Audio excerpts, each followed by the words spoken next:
Sam sham sam sham sam sham sam sham sam sham sam sham sam sham sam sham sam sham sam sam sham sam। जब भावना किसी व्यर्थ के कामों में पड़ी है तो हमारे कार्य भी बेकार बेकार होते जाते हैं। इसलिए अपने जीवन में कभी भी बुरी भावना मत रखना किसी के भी प्रति।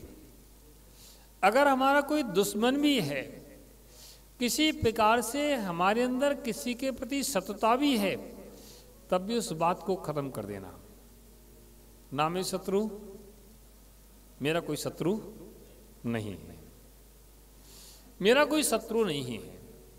दुनिया से प्रेम तो करना, स्नेह तो करना, वात्सल्य तो रखना, लेकिन कभी किसी को शत्रु मत बनाना, क्योंकि शत्रु कभी किसी का हित नहीं करता है। जब हम सबको मित्र मानेंगे तो सबकी हमारे प्रति भी मित्रता का भाव अपने आप हो जाता है। इसलिए यह कहा जाता है कि सबके प्रति अच्छे भाव रखो, सबके प्रति कोई भी हो। यहाँ तक कि हमारे जैन शास्त्रों में तो इतना कहा है कि एक इंद्रिय से लेकर के पंच इंद्रिय तक के सारे जीव हैं, उन सबके प्रति भी अपन को अच्छे भाव रखना चाहिए। मान लें 2 इंद्रिय जीव हैं, 3 इंद्रिय जीव हैं, 4 इंद्रिय जीव हैं, लट है, चींटी है, केंचुए हैं, उनकी भी रक्षा का भाव हो, उनके प्रति भी परोपकार का और दया का भाव हो। पशु हैं, पक्षी हैं, उनके प्रति भी हमारे यहाँ दया का भाव हो, परोपकार का भाव हो। जब हम दया का और परोपकार का भाव रखते हैं तो हमारे जीवन का स्वयं विकास हो जाता है, हमारा जीवन अपने आप विकास को प्राप्त हो जाता है। इसलिए अच्छे भाव रखो, ऐसी मंगल भावना अपने आत्मा के प्रति, दूसरे अपने शरीर के प्रति। क्यों? शरीर की स्वस्थता से ही हम आत्मा की साधना कर सकते हैं। शरीर में जब कोई विकार हो जाता है तब आत्मा की साधना में भी विघ्न उत्पन्न होता है। जब शरीर का विकार ठीक हो जाता है तो आत्मा की साधना भी अच्छी तरह से हो सकती है। अब महाराज ने कहा कि आप जाप करना, 1 घंटे की सामायिक करना। अब आपके तो कमर में दर्द हो रहा है, अब कैसे बैठा नहीं जा रहा है, कैसे हो, कैसे जाप हो, कैसे सामायिक हो? नहीं होगी। आपको कमर पे हाथ जाएगा बार बार, क्यों? कमर में दर्द है। इसलिए शरीर भी स्वस्थ होना आवश्यक है। पेट में दर्द है, पीठ में दर्द है, सिर में दर्द है, कहीं भी दर्द है, कोई भी वेदना है, कोई भी वेदना सहन नहीं हो पाती। उस वेदना का दर्द तो होता है, यथा योग्य उस वेदना को दूर करने का उपक्रम करना चाहिए और यथा योग्य आत्मा की साधना में मन लगाना चाहिए। ऐसा भी नहीं सोचना चाहिए कि जब कमर का दर्द ठीक हो जाएगा तभी हम जाप करेंगे, तभी सामायिक करेंगे। होता ही नहीं हमसे। अरे बैठो, अभ्यास करो। हम जब 2012 की बात है, मेरे कमर में बहुत दर्द था, इतना दर्द रहता था कुछ कहने को नहीं। आहार करके आने के बाद ऐसा लगता था कि बस अब तो लेट जाओ, 10 मिनट, 5 मिनट, 15 मिनट। तो कभी कभी ऐसा घट जाता था कि जिसकी कल्पना हमें नहीं। कभी कभी शाम लेट गए 10 मिनट के लिए और पता पड़ा कि 10 मिनट में तो पूरा समय निकल गया। जब किसी ने गेट बजाए कि महाराज क्लास का समय हो गया, अब क्लास कितने बजे? 3 बजे। अब 3 बजे क्लास लगेगी और सामाय का मैं गई काम से। मैंने कहा ये क्या हो गया, अब हम तो 10 मिनट के लिए आराम करने के लिए बैठे थे और निकल गए 3 घंटे। ये तो मुश्किल है, कमर में दर्द भी रहता है, नहीं बैठा जाता है। तो मैंने कहा अब तो कमर नहीं कि हम नहीं, एक रहेगा। मैंने कहा अब दिन में क्या रात में भी इस कमर को लेटने को नहीं मिलेगा। अब उस रात में भी नहीं लेटे हम, पूरी रात। अब बार बार लगे अब लेट जाओ, अब तो लेट जाओ, अब तो लेट, नहीं लेटना है।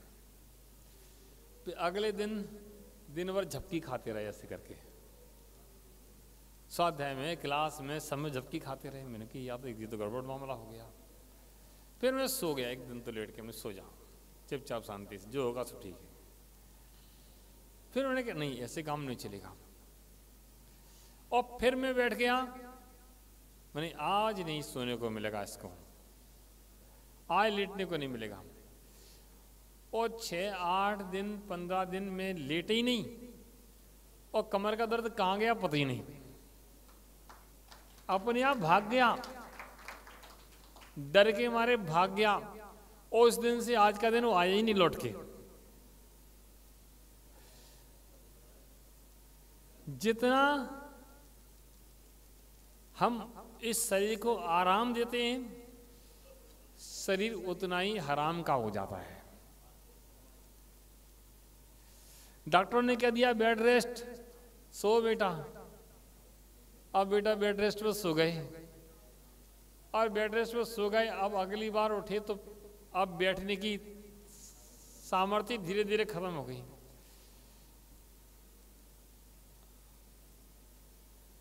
यथायोग्य बेड रेस्ट भी जब आवश्यक होता है तब करना पड़ता है, करें। लेकिन शरीर से सर्कुलर शरीर का चलता रहेगा, शरीर मूव रहता रहेगा तो शरीर बना रहेगा।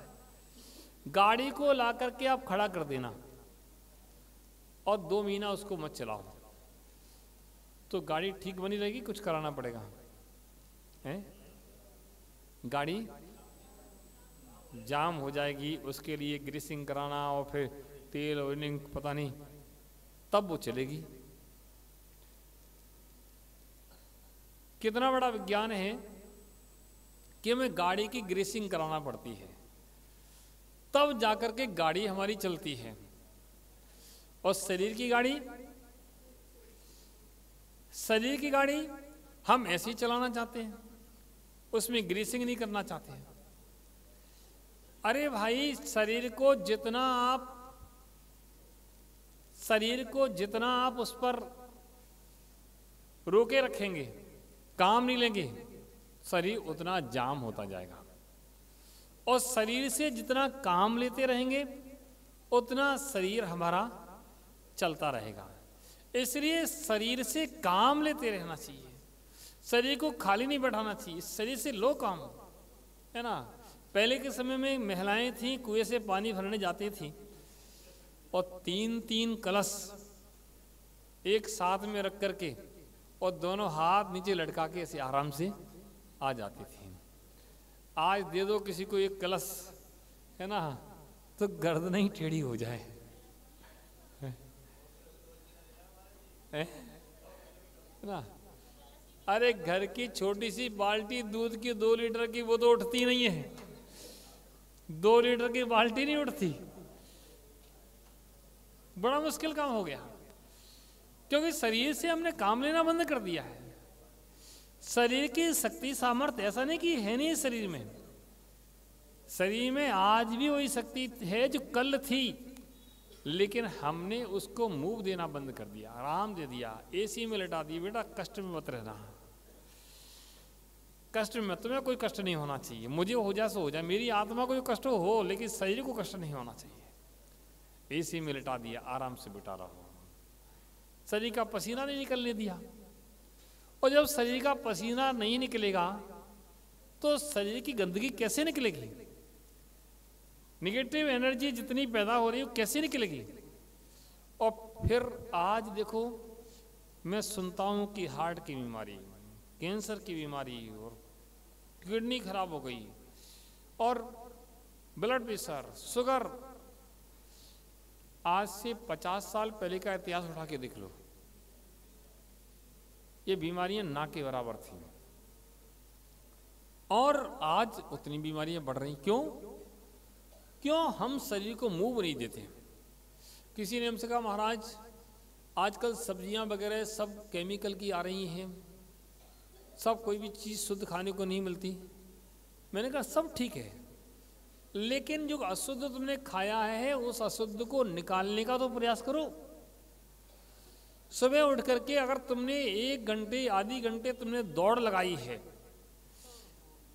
तुमने कुछ एक्सरसाइज या कहें व्यायाम या योगा किया है, कुछ इस प्रकार शरीर को मूव दिया है और शरीर के लिए काम लिया है, तो निगेटिव एनर्जी जो पैदा हुई है वह भी धीरे से निकल जाएगी।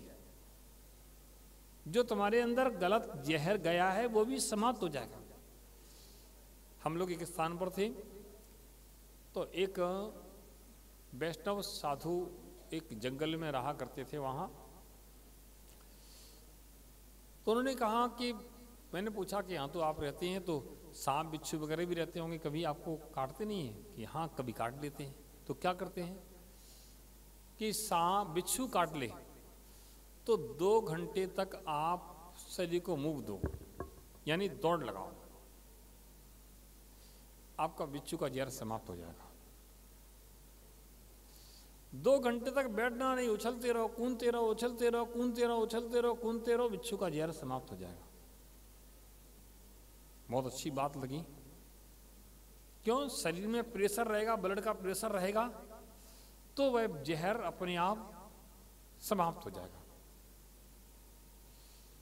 हमारे अंदर जो जहर पैदा होते हैं वे जहर भी अगर हम नष्ट नहीं करें तो जहर तो शरीर में और काम अपना करेंगे। इसलिए जहर को नष्ट करने के लिए हमें शरीर को धीरे धीरे कुछ ना कुछ मूव देना चाहिए। जितना मूव दे सकें, अगर शरीर को स्वस्थ रखना है तो थोड़ा सा मूव तो देना पड़ेगा। बड़े बड़े ज्ञानी पुरुष भी जो जानकार हैं वह इस प्रकार के शरीर के थोड़े बहुत अपनी शक्ति के अनुसार इस शरीर को मूव देते हैं, शरीर से काम लेते हैं। जितना शरीर से काम लोगे शरीर उतना काम देगा और शरीर स्वस्थ रहेगा। मैं कहता हूं कि 1 महीने कोई आटे की चक्की ऐसे पीस ले, उसकी कमर का दर्द रफू चक्कर हो जाएगा, आएगा ही नहीं लौट के, गारंटी है, आएगा ही नहीं। सोचेगा कि यहां तो बहुत खतरनाक काम है, अपने आप खिसक जाएगा वो है। अब आजकल तो उन्होंने कहा बाजार के मसाले, बाजार का आटा, पानी भी नहीं भरना है, मसाले भी नहीं पीसना है, आटा भी नहीं पीसना है, बटन दबाया पानी भर गया, आटा आ गया। वो आजकल तो रोटी बनाने की मशीन आने लगी, रोटी भी नहीं बनाना है, बर्तन धोने की मशीन आ गई, बर्तन भी नहीं धोना है, कपड़े धोने की मशीन आ गई, कपड़े भी नहीं धोना है, और पता नहीं क्या क्या की मशीनें आ गई हैं। और वो क्या नाम है, क्या बोलते हैं उसको, भोजन बनाने की वो माइक्रोवेव ओवन है, उसमें सारी सब्जी वब्जी रख दी तो बन गई। करना ही नहीं सर, कुकर में लगा दी दाल बन गई। कुछ श्रम तो करना ही नहीं है, और जब तक श्रम नहीं किया जाएगा तब तक शरीर कैसे स्वस्थ रहेगा। पहले के लोगों की आयु लंबी रहती थी। लंबी आयु का कारण मात्र शरीर से आप मूव दे रहे हो, शरीर से काम ले रहे हो। जितना शरीर से काम लोगे बीमारियां कम बनेंगी और आप स्वस्थ रहेंगे। आपका शरीर स्वस्थ रहेगा तो आत्मा के लिए आप साधना कर सकते हैं, अच्छी आत्मा के लिए अच्छा काम कर सकते हैं। इसलिए शरीर वो और आत्मा का मेल जोल बना करके अपन काम करें। चलिए, बहुत अच्छी बात। समझदार के लिए ये सारे काफ़ी आप लोग समझदार हैं। चलिए बैठें।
ह्रीं श्रीं क्लीं ऐं अर्हं वं मं हम सं तं पं वं वं मं मं हम सं सं तं तं पं पं झं झं झीं झीं छीं छीं द्रां द्रां धीं द्रीं द्रवै द्रवै ॐ नमो जनावसिकं करोमि स्वाहा।